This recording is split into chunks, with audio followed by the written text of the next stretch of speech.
পারিবারিক অশান্তির জেরে গলায় দড়ি দিয়ে আত্মহত্যার অভিযোগ যুবকের। মুর্শিদাবাদের সুতি থানার অন্তর্গত আজাদনগর বেলতলা এলাকায় পারিবারিক অশান্তির জেরে এক যুবকের আত্মহত্যার অভিযোগ উঠেছে। মৃত যুবকের নাম অখিল আহমেদ, বয়স 22 বছর। তার বাবার নাম খালেক শেখ। স্থানীয় সূত্রে জানা গেছে, বুধবার রাতে স্ত্রীকে কেন্দ্র করে অখিলের সঙ্গে পারিবারিক অশান্তি হয়। এরপর অখিলের শ্বশুর তার মেয়েকে নিয়ে বাড়ি থেকে চলে যান বলে জানা যায়। পরদিন সকালে অখিলের মোবাইলে একাধিকবার ফোন করা হলেও কোনো সাড়া না মেলায় পরিবারের সদস্যদের সন্দেহ হয়। এরপর দরজা ভেঙে ঘরের ভিতরে অখিলকে ঝুলন্ত অবস্থায় দেখতে পান তারা। তড়িঘড়ি সুতি থানায় খবর দেওয়া হয়। পুলিশ ঘটনাস্থলে পৌঁছে দেহ উদ্ধার করে ময়নাতদন্তের জন্য পাঠায়। ঘটনাকে কেন্দ্র করে এলাকায় চাঞ্চল্য ছড়িয়েছে।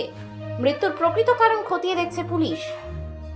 বহু বসে ভাত খাবো না, চলে গেল, তারপরে ঘুমিয়ে গেছে।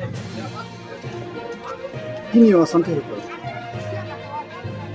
ভিন্ন ছিল, ভিন্ন ছিল। ওই যে ভাত ফেলেছে ওখানে, দেখেন রাতে গন্ডগোল হয়েছিল? না, ও মেয়ের বাবা এসছে না, বাবা মা আর এসে কাকি গেলে চলে আসছে।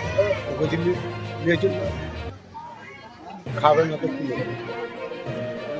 মেয়েকে নিয়ে চলে যায়। হ্যাঁ, দিয়ে এই ঘটনা আপনারা কখন জানতে পারলেন? এখানে এখনই? কিভাবে বার করলেন? ওই আগে ইটা দেখলাম ভেঙে, গান বাজছে, তারপরে ওই ইটা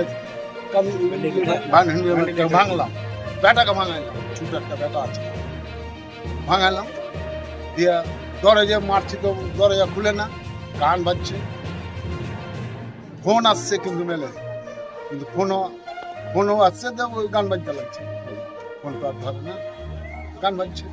আপনারা দরজা ভেঙে দেখলেন? হ্যাঁ, না, তারপরে ও আগে দেখলেন, তারপরে আমি ওই বাড়ি গেলাম, পুরানা বাড়ি, খবর দিতে, এরকম। তারপরে দরজা ভেঙে বার করলেন। আপনার ছেলের নাম কি? বাকি যাবো, তার বয়স কত? পুরীতে হবে। 20। আপনার বৌমার নাম কি? এর নাম বৌমা তো চলে গেছে, তার নামটা কি? ভুলে গেলাম, রিমা। তার বাবা বাড়ি কোথায়? এই যে এখানে, কোথায়? এই শান্তিপুর। আপনার নাম? আপনার নাম? আমার নাম খালেক হোসেন। আপনি ছেলের কে হবেন? হ্যাঁ, আমি ছেলের বাবা। এই জায়গাটার নাম কি? আজমনগর।